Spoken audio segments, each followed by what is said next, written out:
Bonjour à tous, bienvenue sur la chaîne Cyclopassion. Alors aujourd'hui je vais vous parler de... C'est la mer Noire. Non, presque.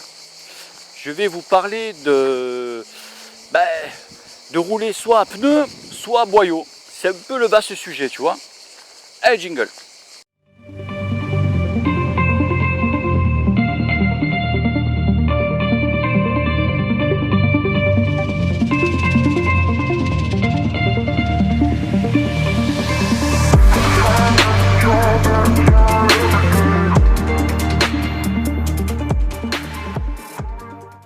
Alors toi, tu roules en quoi? Un pneu, un boyau, ou alors tu sais pas?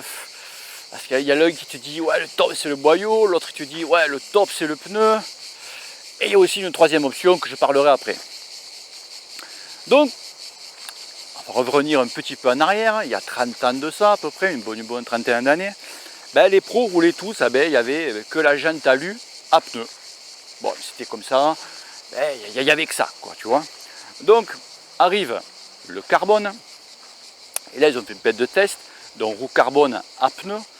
Ça ne marchait pas parce que c'était il y a 30 ans en arrière, hein, donc ils n'étaient pas évolués comme maintenant, la recherche, etc. etc. Donc c'est vrai qu'en virage, les mecs, quand ils tournaient, quand ils freinaient un peu fort, ça chauffait tellement, les mecs qui déjantaient, bien sûr, ils se pétaient la gueule, quoi. Donc pendant une bonne 21 d'années, c'était carbone, boyau. Okay, donc les chercheurs, ils ne se sont pas fait chier, ils ont enlevé, pour avoir des roues à boyau bien sûr, les flancs d'une roue à pneus, et ils ont cherché, ils ont mis une chambre à air juste dessus, aux alentours. Après ils ont cherché, ils ont ficelé entre guillemets le truc, ok. Et puis voilà, donc c'est vrai que après pour que le boyau tienne sur ta roue, sur la jante, il faut en coller la roue, même aujourd'hui, il faut en coller la roue, les sécher 24 heures, pareil pour le boyau, le faire sécher, c'est un peu une merde quand même. Bon, après, il y a quelques temps, il y a une dizaine d'années, même pas, ils ont ressorti des cartons, la jante à pneus. Pourquoi cries-tu comme ça? Tout est arrangé. Donc ils ont refait des recherches. Bon là par contre, c'était quand même... Maintenant, aujourd'hui, c'est quand même un autre monde, hein, c'est pas comme il y a 30 ans en arrière. Les roues, elles ont fait un bond gigantesque. Les patins, ils ont fait un bond gigantesque, okay, parce qu'à l'époque, quand même, ils freinaient, mais avec des pneus, avec des patins classiques, quoi. Donc, c'est pas les patins que nous avons aujourd'hui. Et donc, où c'est que je vais en venir? Ouais. Donc, tu sais pas comment, pneus, boyaux...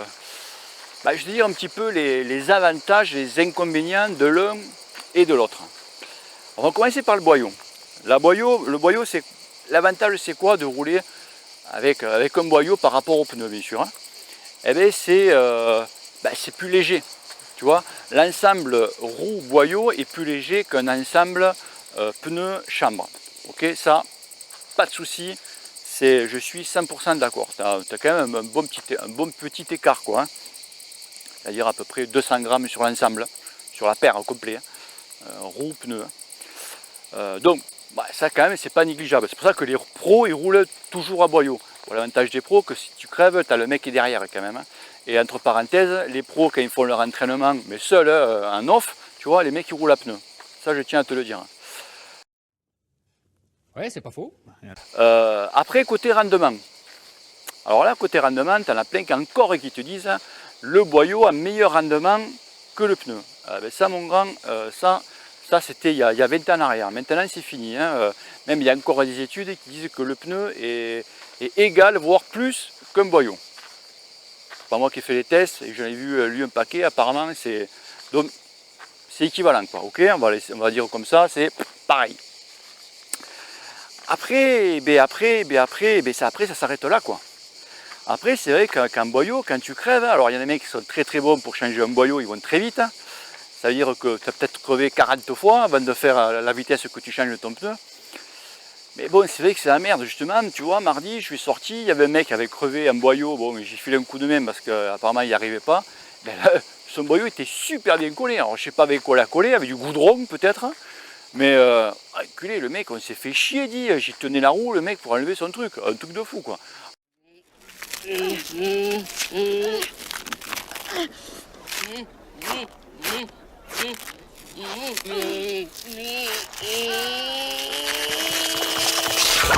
Alors il enlève, après il faut qu'il remette l'autre, il faut qu'il le gonfle, enfin, oh merdier le truc.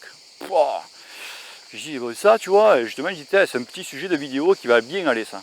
Et c'est vrai qu'à pneu, le pneu, bah, t'as pas ce problème, le pneu t'arrives, hop, tu fous ta chambre à air, pim pam poum, tu changes ça, et emballer c'est pesé. Et surtout comme boyau, tu prends un bon boyau, ça vaut entre 100 et 130 euros. Un bon boyau. Et un bon pneu, ça vaut 40 euros. Tu vois la différence, et tu sors, tu as mis 100 euros sur tes deux, enfin même 200 euros sur une paire complète, hein, et que tu prends un bon petit nid de poule et que tu exploses les deux, mais alors tu exploses complet, tu ne peux pas les réparer, et bien tu as gagné la journée, tu vois. Bon, pareil, c'était un pneu, hein, tu as gagné la journée, mais ça te fait un peu moins mal. Tu vois, quand tu t'assois, tu peux mieux t'asseoir, du moins. Et donc, tu vois un peu la différence vraiment entre le boyau et le pneu. Après, chacun fait ce qu'il veut. Hein, c'est pas... Il y en a qui sont pro boyau, il y en a qui sont pro pneu. Moi, je roule à pneu. Hein. Une chose aussi que je tiens à dire, hein, c'est que si tu roules, écoute-moi bien, si tu roules avec un pneu chambre avec du roue carbone, bien sûr, ne mettre jamais de chambre à air en latex. Ça, écoute-moi bien, il y en a qui ont essayé, qui ont eu des problèmes, ou peut-être tu roules encore avec. Un conseil, tu escampes ça de suite. Pourquoi? Parce que le latex est très fin, d'accord? Et ça n'aime pas les hautes températures. Alors bien sûr, ça chauffe notre jante carbone quand tu freines. Bon, bien sûr, à patin, hein, je te parle, hein. Bien sûr, il y en a qui vont me dire en bas, moi je m'en bats les couilles, je roule à disque. Ouais, c'est bien. Mais pour ceux qui roulent à patin, tu vois, non, là tu enlèves ça de suite parce que c'est tellement fin, ça monte très haut en température, l'inte carbone, et là, là tu peux exploser, quoi. Et bien sûr, te péter la gueule. Donc tu m'escampes ça de suite. Et après il vient la troisième option, c'est quoi? La troisième option, t'inquiète pas l'ami, je vais parler de toi. Tu pensais que j'étais... Non, je pense à toi, t'inquiète pas. C'est le tubeless. Alors qu'est-ce que c'est le tubeless? Parce qu'il y en a encore certains qui ne connaissent pas le tubeless. Eh ouais, il y en a. Le tubeless, c'est tout simplement, mais c'est comme nos voitures en fait. C'est un pneu. Alors attention, pour monter des pneus tubeless, il faut avoir des jantes tubeless, d'accord? Mais c'est un pneu que tu montes directement sur la jante, tu gonfles et voilà. T'attends, bon, il faut que ça claque, tu vois, pour que vraiment les arceaux rentrent bien dans les gorges de ta jante, ça claque, hop, voilà, et tu peux rouler. Alors les mecs qui te disent que le tubeless a un meilleur rendement que le pneu classique, alors ça j'aimerais bien le voir, tu vois, parce que je pense plutôt que tu confonds, que tu as gagné beaucoup en confort. Ça, je suis d'accord avec toi. Tu as gagné en confort. Donc tu penses que tu as gagné en rendement, parce que tu es bien sur le vélo. Ben non, parce que le problème c'est qu'un pneu tubeless est plus lourd qu'un pneu chambre. Et ouais, c'est pour ça que je vais en revenir, passer au VTT. Parce que quand tu montes un pneu tubeless, tu le montes directement sur ta jante, tu gonfles, il est étanche. C'est-à-dire que tu n'as pas besoin entre guillemets, de préventif pour le rendre étanche. Okay, c'est comme nos voitures, j'ai dit. Mais tu vas mettre du préventif en cas des petites coupures de silex à droite à gauche, pour éviter que tu te fasses chier à ouvrir ton pneu, parce qu'il faut penser que même si tu roules en tubeless, il te faut quand même prendre une chambre à air, parce que si vraiment tu as un gros trou, le préventif à l'intérieur fera pas l'affaire. Hein. Et je peux te dire, quand tu es en tubeless, déjà tu vas prendre, allez, minimum 7 barres dans ta gueule de préventif. Hein. Ah ben oui, attends. Et je peux dire que tu vas être bien repeint. Et après, quand tu vas ouvrir ton pneu, tu vas en avoir de partout. Enfin, c'est la merde. Je peux rouler en tubeless si je veux. Justement, j'hésitais. Hein. Mais c'est vrai que souvent en VTT, quand tu roulais, tu en avais partout. C'était la merde, quoi. Bon, encore, tu étais dans la pampa, tu pouvais t'essuyer aux herbes ou quoi. Mais là, j'ai dit, niette, quoi. C'est pour ça que je suis passé au pneu classique. Donc, les mecs, justement, qui roulent en tubeless, ils disent ouais mais en VTT, ils roulent en tubeless, c'est le top. Tu te trompes gars. En VTT, il y a 10 ans en arrière, oui, on roulait en tubeless, le vrai tubeless. Le problème, c'est que quand tu roules en VTT, en vrai tubeless, le pneu, lui, il pesait entre 900 grammes. Hein. Il faisait 900 grammes à 1 kg. Alors tu comprends bien quand tu montais allez, en 2,30 et 2,40, 2,40 devant et 2,30 derrière, ou 2,20 ou 2,30, et que tu avais déjà pratiquement 2 kg de pneus à tirer, ça piquait un peu, tu vois. Donc vous voyez que ça a pas trop, ça a pris, tu vois, en VTT, mais pas trop, tu vois, pas trop. Donc qu'est-ce qu'ils ont fait? Ils ont sorti le tubeless ready. Et voilà, maintenant, aujourd'hui, ils sont tous en tubeless ready. Alors c'est quoi le tubeless ready? En fait, c'est un pneu, tu as l'arceau du pneu, c'est un tubeless. Pareil, il faut monter sur les jantes tubeless. Par contre, le pneu en lui-même, c'est un pneu tube type, c'est-à-dire un pneu à chambre. Et tu es obligé de mettre du préventif dans le pneu pour le rendre étanche quand tu gonfles, pour pas que ça dégonfle de suite. Ça, c'est tubeless ready. Alors j'ai dit pourquoi pas en route faire ça, pourquoi pas, ça à la rigueur, ouais. Ça, tu vois, le tubeless ready en route, ça là par contre, côté rendement, confort, là je pense que tu gagnerais en tout, quoi. Ça, tu veux peut-être que sur les planches. Hein.